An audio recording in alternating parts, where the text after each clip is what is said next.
ডিভাইসগুলো আমাদের মাথাটা নষ্ট করে ফেলছে।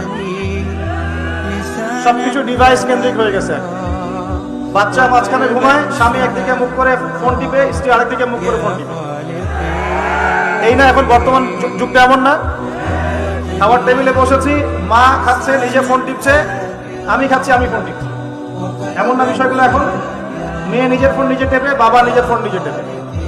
এই যন্ত্রটা আমাদের মাথাটাকে আনকালচার করে ফেলেছে,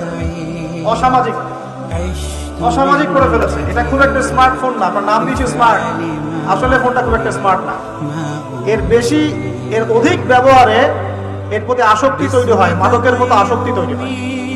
তখন সে বাস্তবতা আর এই ভার্চুয়াল লাইফের পার্থক্য বুঝতে পারে না, বাস্তব কোনটা আর ভার্চুয়াল লাইফ কোনটা। দেখবেন কিছু একটা কিনেছে, ঈদে কিছু কিনেছে, মানুষকে না দেখানো পর্যন্ত শান্তি হচ্ছে না। ঈদে বাসায় কিছু রান্না বান্না করেছেন, মানুষকে না জানানো পর্যন্ত আপনার ঘুম হচ্ছে না। একজন আলেমকেও দেখলাম সেদিন, যে সে পোস্ট করেছে একটা, যে ঈদে আমি 3টা কাপড় হাদিয়া পেয়েছি, ঈদের দিন এইটা পরেছি, ঈদের পরের দিন এইটা পরেছি, তারপরের দিন এটা পরেছি। এটা মানুষকে জানানোর কি দরকার আছে? আমরা জিজ্ঞেস করেছি আপনি কয়টা কাপড় হাদিয়া পেয়েছেন? কেউ কি জিজ্ঞাসা করেছে? নিজেই আমরা প্রাইভেট লাইফের খবরগুলো পাবলিক করে ফেলছি এই স্মার্টফোনের কারণে, এডিকশনের কারণে। এতে করে একটা মারাত্মক ক্ষতি হয়েছে। ক্ষতিটা হলো ঠান্ডা মাথায় চিন্তা করার যে ক্ষমতা, এটা নষ্ট হয়ে যাচ্ছে দিন দিন। ঠান্ডা মাথায় চিন্তা করে একটা সুস্থ সিদ্ধান্ত নেওয়ার যে ক্ষমতা আল্লাহ দিয়েছেন না, এটা নষ্ট হয়ে যাচ্ছে দিন দিন এই ফোনের কারণে। আর এই ফিতনা থেকে কেউই মুক্ত না এখন, আলেম জালেম সবার মধ্যে এই ফিতনা চলছে। আর ইয়াং জেনারেশনের তো ফোন ছাড়া চলেই না, ফোন ছাড়া কোনো গতি নাই। শুধু আইও শোনাও দিয়ে আর একদিনের মাহফিল দিয়ে ভাই কিচ্ছু হবে না। কথা কি খারাপ লাগছে? কিছু কথা আমার খারাপ লাগতে পারে, তবে আজকে থেকে 10 বছর পরে হলেও এর ফল বুঝতে নিচ্ছে। কারণ প্রথম কিছু কথা বললে মানুষ গালি দেয়। যেমন 5 বছর আগে ইলেকট্রনিক মানি নিয়ে কথা বলেছিলাম, পেপার মানি নিয়ে কথা বলেছিলাম, মানুষ খুব গালি দিয়েছে। এখন তারাই বলছে আসলে উনি ঠিকই বলেছেন। সাদাকাতুল ফিতর দিয়েছেন না আপনারা? সাদাকাতুল ফিতর, কেউ চাল দিয়েছেন, কেউ কিশমিশ দিয়েছেন, কেউ খেজুর দিয়েছেন না, আবার কেউ টাকা দিয়েছেন, এই তো, তাই না? এটা নিয়ে একটা দ্বন্দ্ব দেখলাম অনলাইনে, যে আসলে কোনটা দিবে। কিছু মানুষ এইটা বুঝতে পারছে যে হ্যাঁ, এটা নবীজি খাদ্যদ্রব্য দিয়েছেন, আমাকেও তাই দেওয়া উচিত, আমি একদম বিশুদ্ধ সুন্নতের উপর আমল করবো, এটা বুঝতে পারছে। কিন্তু নবী সাল্লাল্লাহু আলাইহি ওয়াসাল্লাম যে দিনার আর দিরহাম কারেন্সি হিসেবে ইউজ করেছেন, ওটা বুঝতে পারছেন। কথা বুঝতে পারছেন কিনা? ওই জায়গায় ধরতে পারছেন না। এখন ওইটা কিন্তু অর্থনৈতিক সুন্নত। ওটা কি সুন্নত? ওটা কিন্তু অর্থনৈতিক সুন্নত, কারণ ওর মধ্য দিয়ে মুদ্রা এবং অর্থের মান কমে যায় না, বরং একটা জায়গায় স্থিতিশীল থাকে। কিন্তু আমাদের এই বিশ্ব যে কারেন্সিগুলো দিয়েছে, এগুলোতে মুদ্রার মান সীমাবদ্ধ থাকে না, কমে যায় কিনা? 10 লাখ টাকা এখন রেখে দেন আপনার সিন্ধুকের মধ্যে, 5 বছর পর কি 10 লাখ টাকার মান 10 লাখ টাকা থাকবে? 10 লাখ টাকার গোল্ড আপনার কাছে আছে মনে করেন, 10 বছর পর এর মান বাড়বে না কমবে? এই জন্য আল্লাহ পাক কারেন্সি দিয়েছেন দিনার এবং দিরহাম, যেটা পৃথিবী থেকে উঠে গেছে। এখন পৃথিবী থেকে মনে করেন অনেক কিছু উঠে গেছে। ইসলামিক খেলাফত ছিল এক সময়, শব্দটা কি জানেন? এটা কি? আল্লাহ পাকের জমিনে আল্লাহর শাসন, এটা হলো খেলাফত। আল্লাহ পাকের জমিনে কার শাসন? নাকি আল্লাহর জমিনে চলবে শয়তানের শাসন? কোনটা? জমিন আল্লাহর, মানুষ আল্লাহর সৃষ্টি, সমাজ আল্লাহর সৃষ্টি, শাসন চলবে আল্লাহ। সিম্পল। আল্লাহ পাকের জমিনে আল্লাহর শাসন মানে খেলাফা। আর সারা বিশ্বের কোথাও আপনি ইসলামী খেলাফা পাচ্ছেন না। তাই বলে কি খেলাফার কনসেপ্ট উঠে গেছে? ইনশাআল্লাহ তাআলা ঈসা ইবনে মারইয়াম যখন আসবেন, আল মাহদি যখন আসবেন, আবার সারা বিশ্বে এই খেলাফত রিস্টোর করা হবে। তাহলে এটা হলো পলিটিক্যাল সুন্নাহ। এটা কি সুন্নাহ? বলেন, এটা পলিটিক্যাল সুন্নাহ। দিনার দিরহামের কথা বললাম, এটা ইকোনমিক সুন্নাহ।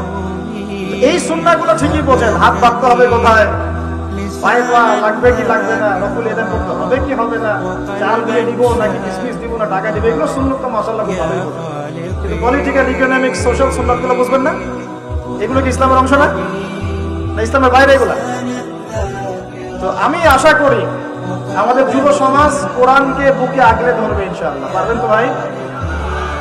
আজকে যদি সারা ওয়াজের সব কথা ভুলে যান, এই কথাটা মনে রাখেন যে আমরা কোরআনহীন জীবন যাপন করবো না ইনশাআল্লাহ। প্রত্যেকদিন কমপক্ষে 1 পারা করে হলেও কোরআন তেলাওয়াত করবো ইনশাআল্লাহ। অর্থ বুঝি চাই নাই বুঝি তেলাওয়াত করবো ইনশাআল্লাহ।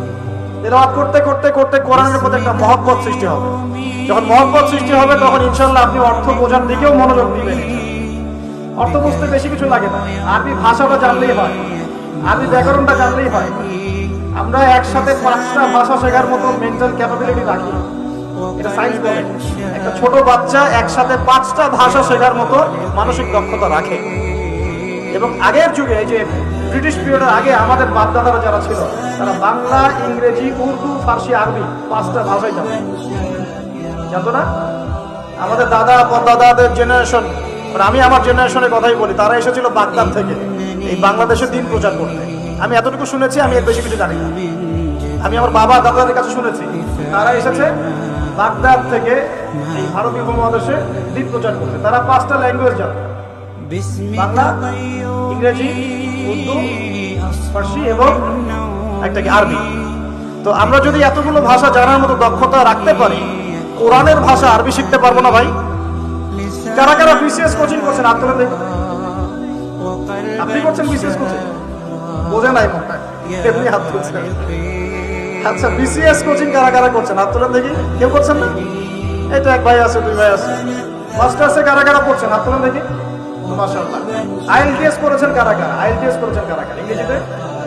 আচ্ছা, কম্পিউটারের উপর কোর্স করেছেন কারা? 3 মাস 4 মাস? মাশাআল্লাহ। যুব উন্নয়ন প্রশিক্ষণ নিয়েছেন কারা কারা?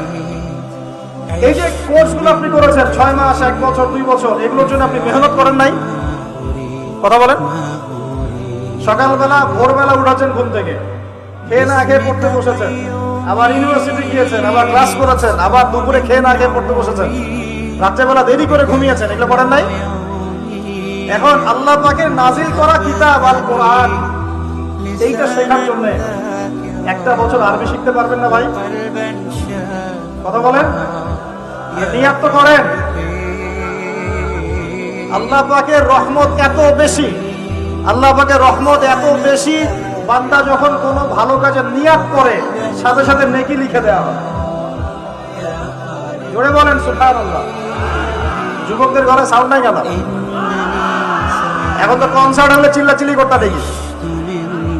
হ্যাঁ, কনসার্ট মানেই তো মাদকতা। দেখো না, এখন নিজে মাদক খেয়ে স্টেজে উঠবে আর বলবে মাদক বিরোধী কনসার্ট।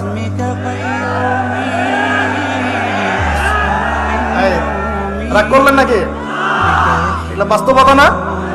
নিজে মাদক খেয়ে স্টেজে উঠে বুঝা বলে মাদক বিরোধী কনসার্টের আয়োজন। আমি আপনাদেরকে একটু পরে কোরআন সুন্নাহ থেকে বলছি যে আসলে মানুষের পরিবর্তন আসলে সম্ভব কিভাবে। এইসব বোগাস শোডাউন দিয়ে সম্ভব নাকি কোরআন সুন্নাহ দিয়ে সম্ভব? তো এই যে ভাইরা যারা 6 মাস, 1 বছর, 2 বছর কোর্স করছেন, পড়াশোনা করছেন, আল্লাহর কালাম শেখার জন্য কোরআনের ভাষাটা শিখতে পারবেন কিনা একটু নিয়াত করেন আমার সাথে। আগামী রমজান আসার আগেই আল কোরআন তেলাওয়াত করা শিখবেন ইনশাআল্লাহ। একদম মদ, মাখরাজ, তাজবিদের সাথে বিশুদ্ধ করে কোরআন তেলাওয়াত করা শিখবেন ইনশাআল্লাহ। রাজি আছেন? মাত্র 3 মাসের মধ্যে মানুষ কোরআন শিখতে পারে। মাত্র 6 মাস, 3 মাসের মধ্যে মানুষ কোরআন শিখতে পারে, এটা সম্ভব।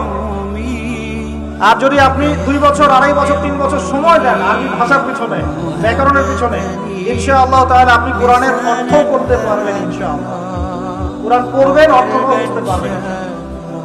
আমরা বহুত দিন নামাজ পড়েছি, নামাজে আমরা 5 ওয়াক্ত নামাজে কোরআন তেলাওয়াত করি, তারাবির নামাজে কোরআন তেলাওয়াত করি। আমাকে একটু বলেন তো সততার সাথে কয়দিন আপনার চোখ দিয়ে পানি পড়েছে? বলেন 10 দিন কান্নাকাটি করেছেন কারা কারা? একদিন, অন্তত একদিন কোরআন শুনে কান্নাকাটি করেছেন কারা? আলহামদুলিল্লাহ। আপনারা দেখেন আমরা কোরআন পড়েও কেন চোখ দিয়ে পানি বের হয় না?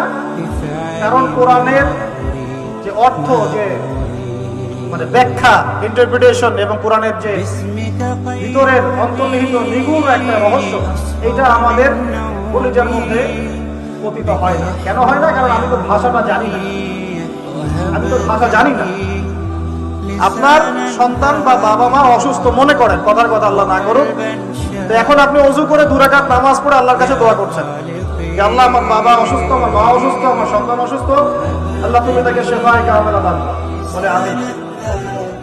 এই কথাটা বলার সময় কি আপনার মনের মধ্যে কোনো আবেগ কাজ করে কি করে না? করে না? চোখ দিয়ে কখনো কখনো পানি বের হয় কি হয় না? অনেকের মা মারা গেছেন, বাবা মারা গেছেন না, তার কবরের সামনে গিয়ে দাঁড়ান, হাত তুলে দোয়া করেন, আপনার মন থেকে কি একটা ফিলিংস আসে কি আসে না? চোখ দিয়ে পানি বের হয় কি হয় না? আর আল্লাহ পাকের কালাম কুরআন পড়ে কেন আমাদের চোখ দিয়ে পানি ঝরছে না? উত্তর কি? উত্তর হচ্ছে কুরআন পড়ে বোঝার মতো আবেগ আপনার অন্তরে তৈরি হচ্ছে না। এখন কেন তৈরি হচ্ছে না? উত্তর কি? কারণ আপনি আমি সেই ভাষাটা বুঝি না।